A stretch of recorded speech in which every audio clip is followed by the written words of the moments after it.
बोलो जय तारा, बोल मेरे श्री गुरु महाराज की, बोलो सांचे दरबार की, श्री नडली निवासी भगवान की, श्री परमहंस दयालु महाराज की।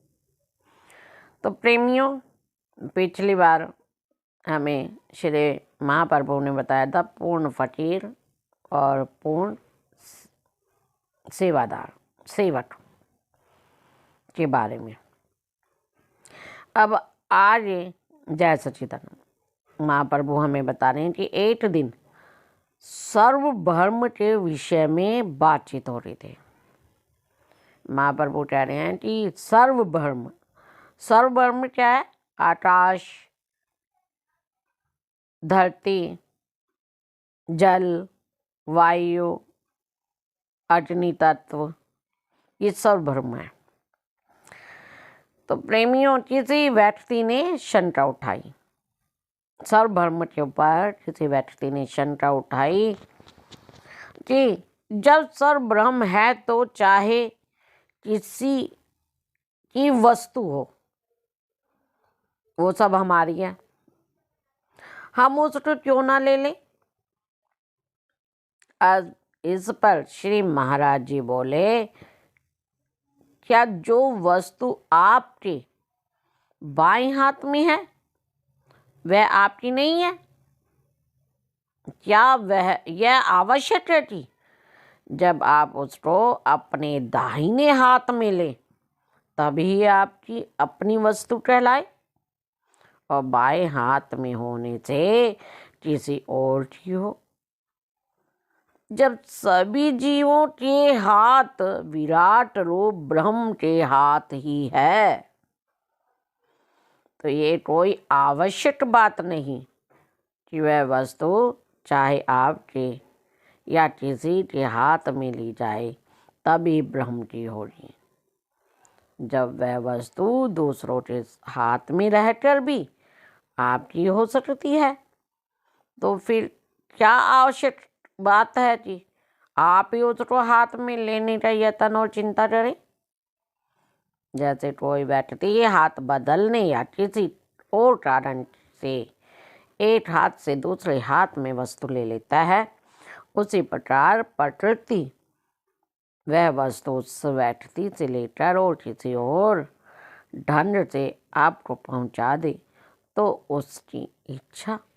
अतः इस बारे में आपका विचार, चिंता और प्रयत्न सब बेकार हैं, क्योंकि परमात्मा जो चाहे वो कर सकता है। अब महाप्रभु फिर आगे चलते हैं। एक बार महाप्रभु जी कोहाट में विराजमान थे। बहुत से सत्संगी दर्शन करने वालों की भीड़ लगी हुई थी। कोहाट के बैठते उनके ठर्ष से घबरा गए। इतनी सेवादार यानी गुरुमुख हो दर्शनार्थियों को देख कर वहाँ कोहाट में जो खर्च करने वाला व्यक्ति था वो थोड़ा घबरा गया। उस समय श्री महाराज जी ने बड़े सत्संग में कहा कि यदि हमको ठहराना चाहते हो तो इन सब बातों की सेवा में कोई फर्क ना आने पाए। जो व्यक्ति जिस प्रकार की भावना लेकर यहाँ आते हैं उनकी भावना पूरी होनी चाहिए। जो खाना हमारे लिए बनाओ वैसा ही इनको मिलना चाहिए। हमारे पास जो लोग जिस प्रकार से आते हैं हम भी मजबूर हैं कि उनकी वह इच्छा जहाँ तक मालिक को स्वीकार हो जाए। अब रही ये बात कि कौन सी इच्छा ठीक है और कौन सी गलत, इसके विषय में यही हम कह सकते हैं कि अपने अपने स्थान पर अपनी अपनी दशा के अनुसार सब ठीक है, क्योंकि हर इंसान की स्थिति के अनुसार उसकी आवश्यकताएं होती हैं और वो जितना प्रभु चाहता है वो जरूर उसकी आवश्यकता पूरी करेगा। जिस प्रकार से शोषण के खेल में को 12 की भी आवश्यकता होती है और 3 प्राणी से भी काम निकलता है। यदि इसी प्रकार से ये लोग सत्संग में लगे रहें तो एक न एक दिन ये सब बातें छूट जाएंगी और सत्यता प्रकट हो जाएगी और इन्हें ईश्वर शब्द में गुरु नाम से जो आनंद मिलेगा वो मिलने लग जाएगा और सच और झूठ का न्याणा ये कर पाएंगे। तो ये महाप्रभु का हम सभी के लिए भी संदेश है, आज के लिए भी। जिस भी प्रकार हो हमें सत्संग लेना चाहिए, सत्संग में बैठना चाहिए और अपनी बुद्धि अनुसार सत्संग को सुनकर समझ न आए तो जिससे आप सत्संग सुन रहे हैं उससे विचार विमर्श करना चाहिए। तो प्रेमियों, देखा महाप्रभु ने किस हिसाब से कैसे बताया, क्योंकि उनका कहने का मतलब था जहाँ पीर मुर्शिद होते हैं वहाँ पे रिद्धियाँ सिद्धियाँ अपना काम करने आती ही हैं, तो हमें कभी घबराना नहीं चाहिए। सत्संग कार्य जो सत्य के कार्य होते हैं उसको परमात्मा स्वयं ही आके करता है, तो हमें नहीं घबराना चाहिए। अब आगे देखिए, प्रेम अर्थात इष्ट और भक्ति 4 प्राप्त से मिलती है। यानी प्रेम अर्थात इष्ट भक्ति 4 प्रकार से प्राप्त होती है। पहली तो स्वाभाविक रूप से जैसे भक्त ध्रुव और प्रहलाद जी को प्राप्त थी। दूसरी किसी की बख्शिश से मिलती है, जैसे गोपियों को श्री कृष्ण महाराज ने भक्ति दे दी थी, अर्थात उन्होंने ना कुछ जप किया ना तप किया, परंतु प्रेम प्रथम श्रेणी का था। तीसरी गुरु की बताई हुई युक्ति के प्रमाण से प्राप्त होती है।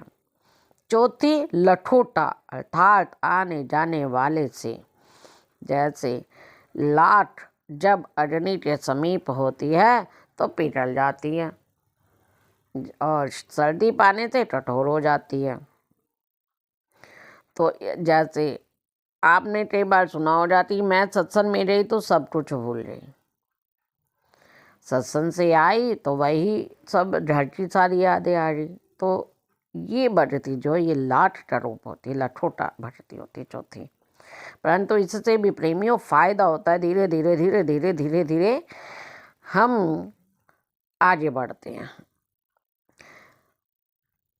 और हमें सत्संग का महत्व पता चलता है और भक्ति के बारे में ज्ञान मिलता है और हमें आनंद भी आने लग जाता है। ज्ञान का पंथ कृपान की धारा के समान अत्यंत कठिन और भक्ति अर्थात प्रेम मार्ग बहुत सरल है, परंतु सरल हो चाहे कठिन, मनुष्य अपने को जीवित समझकर ज्ञान को साध सकता है। परंतु भक्ति मार्ग चाहे सरल ही सही, पर जो मनुष्य अपने को जीवित समझता है वह इस मार्ग में पांव धरने के योग्य ही नहीं। यह मार्ग उसी के लिए है प्रेमियों जिसने अपने को मुर्दा समझ लिया और सिर हाथ पर धर कर लाए। देखिए, यह तो डर है प्रेम का, ठाला का डर नाही, शीस उतारे भुई धरे, तब बैठे डर माही। खुदी और अहंकार, खुदी और अहंकार को तो जड़ मूल से काटना पड़ता है। अपने प्रीतम की इच्छा और प्रसन्नता हर समय लेनी पड़ती है। यदि यह बात हो सके तो फिर उसके लिए कुछ कठिन नहीं है, वह कुछ ही समय में अपने प्रीतम को पाता है। प्रेम चाहे सांसारिक हो अथवा वास्तविक, दोनों एक ही मार्ग पर पहुंचा देते हैं। इस मार्ग में मुख्य साधन ध्यान है, अर्थात हर समय अपने प्रीतम का ध्यान रहे। उस ध्यान में कोई स्वार्थ नहीं होना चाहिए। यदि पुत्री, पत्नी, मित्र, कोई किसी का भी ध्यान करना हो तो फिर वह कैसा भी हानिकारक हो उसकी ओर से दिल में मैल ना लावे, नहीं तो ध्यान बिगड़ जाएगा। यदि शत्रु का ध्यान हो तो उसकी बुराई भलाई किसी बात की बिल्कुल परवाह ना करें।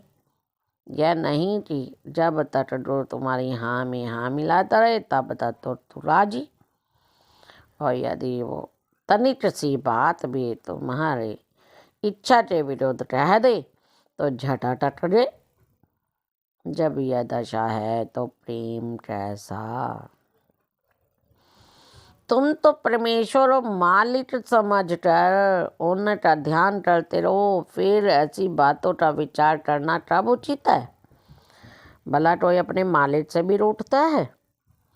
भगति अथवा प्रेम का पद प्रेमी अर्थात आशिकी का है, और भोलापन तथा सीधा स्वभाव प्रीतम अर्थात माशिकी का पद है। इसमें भी अद्भुत आकर्षण है। ब्रिज की गोपियों का प्रेम अत्यंत उच्च श्रेणी का था, परंतु जिस समय अटूल जी श्री कृष्ण को लेने आए तो सभी गोपियों को छोड़कर उनके साथ हो लिए। अटूल कहते हैं कि सीधे स्वभाव वाले को अर्थात जिसका स्वभाव क्रूर टेढ़ा ना हो। गोस्वामी तुलसीदास जी कहते भोले भाव मिले रघुराई, यानी कि हमें जब गुरु धारण करें तो अपनी चतुराई को छोड़ दें और गुरु के आहार को तो देखना चाहिए, गुरु के व्यवहार को भी देखना चाहिए, परंतु कुछ व्यवहार आपकी समझ ना आए तो उसमें दिल छोटा नहीं करना चाहिए, मन दुखी नहीं करना चाहिए, क्योंकि गुरु की गति वो परमात्मा और गुरु जानता है। आप अभी तक शिष्य हो, छात्र हो, तो आप उस गति को नहीं समझ पाओगे, इसलिए मन मैला नहीं करना चाहिए, नहीं तो मार्ग में ही रह जाओगे। अब यहाँ तक ही, आगे फिर मिलेंगे। जय सच्चिदानंद। बोलो मेरे श्री गुरु महाराज की जय, बोलो सांचे दरबार की जय, श्री नगली निवासी भगवान की जय, श्री परमहंस दयालु महाराज की जय।